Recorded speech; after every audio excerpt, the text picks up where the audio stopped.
14h30 à Paris, c'est l'heure de notre chronique Derrière l'image sur France 24 dans laquelle on décrypte l'information à partir d'images qui font sens. Et aujourd'hui, nous partons à l'est de la République démocratique du Congo, dans la province du Nord Kivu. C'est là que l'armée régulière affronte les rebelles du mouvement AFC M23, soutenus par le Rwanda.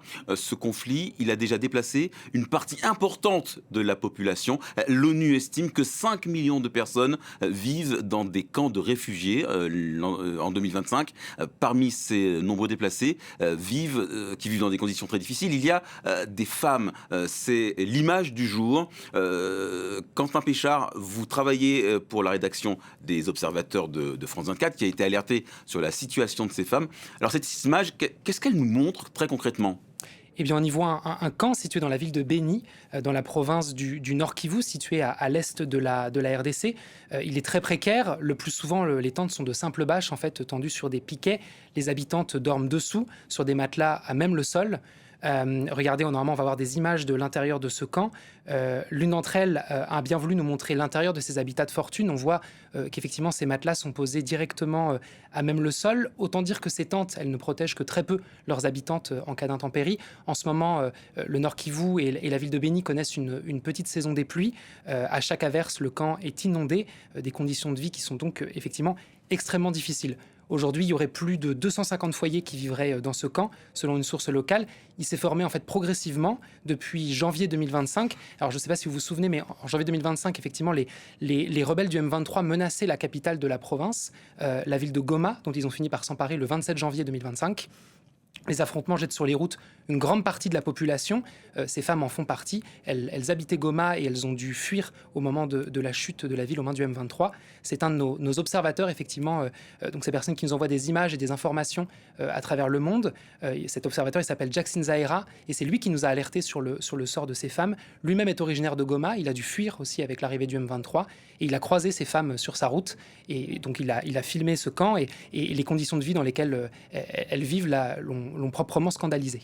On va peut-être l'écouter. Ils commençaient à poser des questions aux femmes. Ils ont dit qu'ils sont des veuves militaires abandonnées. Non, ils se sont déplacés parce qu'ils craignaient, parce qu'ils sont femmes et dépendants des militaires. Ils devraient avoir des répressions lors de la prise de la ville par les rebelles. C'est ainsi qu'ils ont eu peur. Ils ont dit quitter Goma jusqu'à s'installer à Beni, où on a installé provisoirement les chefs-lieux de la province du Nord Kivu après la chute de Goma. Dans cet endroit, ne vivent pas seulement que des femmes. Ils vivent aussi les dépendants militaires, ils vivent aussi les militaires blessés de guerre. Et vous allez voir comme ce vieillard. Et aujourd'hui, il est en train de souffrir dans des bâches sans aucune assistance. Alors Quentin, si je comprends bien, dans ce camp de Beni, en fait, ce sont des veuves de militaires qui vivent là. Oui, en tout cas pour la majorité d'entre elles, leurs maris étaient des militaires des FARDC, l'armée régulière de la République démocratique du Congo. Ils ont pour certains été tués au combat par le M23, pour d'autres ils ont été faits prisonniers, certains pendant la chute de Goma. Et beaucoup de femmes habitant le camp de Beni ou encore les documents qui montrent qu'elles sont femmes de militaires. Regardez, on va les voir ici. Évidemment, on a masqué les informations qui permettraient de les identifier, mais on y voit au recto le nom de leur mari, son unité, une photo, et au verso, leur nom à elles, avec une mention qui dit bien que l'État les reconnaît comme ayant droit de ces soldats, comme ayant droit officiel. Donc, comme le disait notre observateur Jackson Zaera, il ne faut pas oublier évidemment les autres personnes dépendantes qui vivent dans ce camp. Il y a des personnes âgées, comme ce monsieur qu'on voit, qui était militaire lui-même et qui ne touche toujours pas de retraite. Il y a également des blessés de guerre, comme cet homme, également filmé par notre observateur, qui dit avoir reçu des balles dans les jambes au combat. Toutes ces personnes, elles vivent sans aucune ressource pour survivre et nourrir leur famille. Elles sont réduites à la mendicité. Des ONG locales indiquent aussi que certaines femmes sont réduites à la prostitution pour nourrir leurs enfants et se nourrir elles-mêmes. Alors, sur certaines de ces images, ça n'aura peut-être pas échappé à nos téléspectateurs, on voit également des enfants. Ils sont nombreux dans ce camp? Alors, ils sont très nombreux. Il y a de jeunes enfants, il y a des bébés. Ils vivent en fait avec leur mère sous les tentes, puisque ce sont les seules personnes qui sont en mesure de s'occuper d'eux. On les voit jouer et manger dehors ensemble sur la plupart des images que nous a envoyées notre observateur. C'est évidemment très dangereux, car ce camp il est situé à proximité d'une route. On les voit parfois jouer presque entre les voitures. Et au-delà de ce danger très immédiat, il y a un danger beaucoup sur le long terme, puisque les conditions sont très nocives pour leur santé. Il n'y a pas assez de nourriture, beaucoup de cas de malnutrition.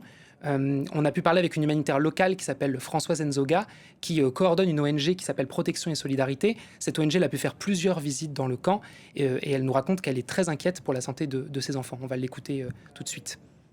Si jamais dans une famille, il y a un enfant ou une personne malade, ils ne sont même pas à la mesure de se payer en fait, les services de santé. Au mois de février, ici, nous avons encore été saisis par un cas de décès d'un enfant de moins de 5 ans suite à la malnutrition. Et une femme a voulu aussi se donner la mort par pendaison. C'est par justesse qu'elle a été sauvée. Voilà, donc ces femmes, ces enfants et ces blessés de guerre, toutes ces personnes vulnérables, elles sont vraiment livrées à elles-mêmes. Plusieurs personnes à qui on a parlé insistent sur le fait que pour l'instant, elles n'ont reçu d'aide ni des grandes ONG internationales ou des grandes organisations internationales qui pourtant sont très présentes à l'est de la RDC, ni de l'État congolais lui-même qui pour l'instant apparemment n'a pas mis en œuvre de plan spécifique pour les reloger. Non, justement, Quentin, ces personnes sont des veuves, sont des enfants de soldats congolais, voire même d'anciens soldats. Est-ce qu'ils n'ont pas droit à une aide de la part de l'État congolais ? Alors, on s'est posé la même question, donc on allait voir les lois sur le sujet en vigueur en République démocratique du Congo. Et effectivement, elles prévoient bien que les militaires, comme tous les fonctionnaires congolais d'ailleurs, sont en mesure de toucher différents types de pensions, soit parce qu'ils ont atteint un certain âge, c'est une pension de retraite, soit parce qu'ils ont été blessés dans le cadre de leur fonction. Pour des soldats, ce serait au combat. Dans ce cas-là, c'est une pension d'invalidité. Et si le fonctionnaire ou le soldat est tué, ces ayants droit sont en mesure normalement de toucher une partie de cette pension. C'est ce qu'on appelle une pension de survivant. C'est le troisième point, la troisième pension qui est prévue en fait par ce texte. On rappelle que ces femmes, pour beaucoup, elles ont les cartes officielles qui prouvent leur statut d'ayant droit de soldats. C'est notamment dans le but de pouvoir toucher cette pension en cas de décès du mari au combat. On nous a raconté des histoires où, avant de partir, les maris s'assurent que leur femme ait bien toute la documentation nécessaire pour pouvoir toucher cette pension. Donc elles connaissent leurs droits et aujourd'hui, la plupart des femmes du camp, effectivement, réclament à l'État le versement de cette pension afin qu'elles puissent se loger dignement, se nourrir et donner à manger à leurs enfants également. C'est ce qu'explique une des femmes du camp, Grace, qui se présente comme une des porte-paroles. Grace est un prénom d'emprunt, on a également masqué son visage. Ces femmes étant dans une situation de grande vulnérabilité, on a préféré protéger leur identité. On va C'est depuis le mois de mai 2025 que je suis ici. Moi qui suis veuve de militaire. Nous avons fui les combats et sommes venus ici à Béni. Nous avions cru qu'en étant ici, nous aurions de l'aide, une assistance financière. Mais nous n'avons rien reçu, même pas 100 francs congolais, rien. Nous souffrons sérieusement, il faut que le gouvernement nous assiste, qu'ils aient pitié de nous. Nous passons la nuit sous ces bâches avec des enfants. Ils subissent la même souffrance que nous ici. Les gens viennent, ils nous filment soi-disant pour les envoyer à des responsables, mais jamais nous n'avons de solution par la suite. Ici, on souffre. Il y a plein d'enfants. J'en ai 6. Pas d'assistance, pas de WC, pas d'eau. Nous demandons à notre gouvernement de nous venir en aide. Nous réclamons également les salaires de nos maris soldats qui sont morts. C'est notre droit. Donc voilà un témoignage vraiment poignant et des revendications qui sont claires, donc qu'on les reloge et qu'on leur donne cette pension. On l'a dit d'ailleurs, elles se sont installées à Béni où ont déménagé les autorités de la province du Nord Kivu après la chute de Goma. C'était notamment dans le but d'être prises en charge plus rapidement apparemment, mais d'après elles, ce n'est pas du tout ce qu'il s'est passé. Pourquoi elles ne sont pas parvenues à entrer en contact avec les autorités, avec les officiels qui pourraient débloquer la situation ? Et bien, a priori, si, plusieurs d'entre elles sont bien parvenues à entrer en contact avec les autorités et même à monter des dossiers pour essayer d'obtenir cette pension. Elles nous les ont montrés, ces dossiers qu'elles ont constitués. Vous voyez, c'est liasses en fait, de papiers et de renseignements qui permettent d'obtenir cette pension. On voit qu'ils sont en français. Tout à l'heure, on l'a entendu avec le témoignage de Grace, ces femmes, elles parlent surtout le swahili. Elles ne sont pas toutes en mesure de parler français, de comprendre des documents rédigés en français. Donc ça ajoute encore une couche de complexité pour elles pour suivre leur dossier. Par ailleurs, toutes celles qui ont pu constituer des dossiers et qui ont parlé à notre observateur Jackson Zaira, toutes celles-là affirment que leurs démarches sont restées sans réponse. Certaines affirment même qu'elles ont été confrontées à des décisions qu'elles ne comprennent pas, plus ou moins arbitraires, comme cette femme. On va voir son dossier qui dit qu'un fonctionnaire a ajouté une mention bloquée manuscrite en bas de son dossier, sans qu'il lui explique vraiment pourquoi. Elle ne sait pas comment faire pour débloquer la situation, et de fait, aujourd'hui, son dossier semble bien à l'arrêt. Alors ça, ajouté à la précarité, ça doit susciter énormément de frustration. Alors oui, tout à fait, ça suscite même de la colère. Des médias locaux congolais ont rapporté qu'il y avait eu des manifestations de veuves de militaires dans la ville de Béni l'été dernier, à l'été 2025. Plus récemment, il y a eu une démarche de certaines d'entre elles auprès de la MONUSCO. On voit une photo ici. La MONUSCO, c'est la force de l'ONU présente dans l'est de la RDC, on l'a dit. Cette démarche, ça vise à pousser la MONUSCO à faire une sorte de médiation avec les autorités pour que leur rente soit versée. Jusqu'ici, apparemment, ça n'a rien donné. Il y a aussi la colère de ceux qui accueillent ce campement, puisque dans leur exil, ces veuves de militaires, elles se sont installées autour d'un bâtiment public. On le voit ici, c'est le centre des jeunes de Moulekera. On a pu joindre une personne qui travaille à l'intérieur de ce centre et qui nous explique que les conditions aujourd'hui se sont beaucoup dégradées. Elle préfère rester anonyme, mais elle nous a expliqué que le bâtiment il est aujourd'hui quasiment inutilisable. Les bureaux servent d'abri pour les femmes, évidemment on les comprend. Les sanitaires sont cassés puisqu'ils sont utilisés par un trop grand nombre de personnes. Il nous a envoyé une photo qui résume bien la situation au centre des jeunes de Moulekera. On voit en fait qu'il travaille à son bureau entouré d'une dizaine de femmes. Quand on l'avait au téléphone, on les entendait parler derrière lui. Donc il vit vraiment au contact de ces personnes qui vivent ici, dans des conditions de travail évidemment très dégradées. Il tient bien sûr à préciser qu'il a été très atteint par la situation de ces femmes et qu'il a lui-même cherché à faire en sorte qu'elles puissent s'installer le plus confortablement possible. Mais évidemment, ce lieu n'est pas prévu pour accueillir un grand nombre de personnes de cette manière. Alors comment on explique que l'État congolais ne vienne pas en aide à ces veuves, ne remédie pas à la situation ? Alors évidemment, on a essayé de joindre le gouvernement congolais pour essayer de comprendre d'où en étaient les dossiers de ces femmes, s'il y avait éventuellement quelque chose qui bloquait le versement de cette pension. On est passé pour cela par le ministère de la Communication et des Médias qui gère ce genre de demande. Il a bien pris note de notre demande, mais pour l'instant, il ne nous a pas apporté d'éléments de réponse. Évidemment, si on en reçoit, on les ajoutera à notre article.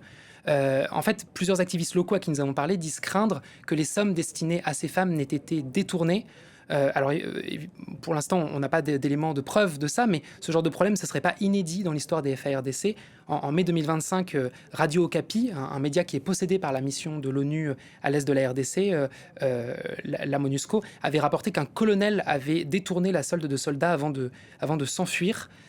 C'était dans la province du Sud Kivu, comme son nom l'indique, juste au sud de la province du Nord Kivu, dans cette même région qui est également touchée par la rébellion du M23.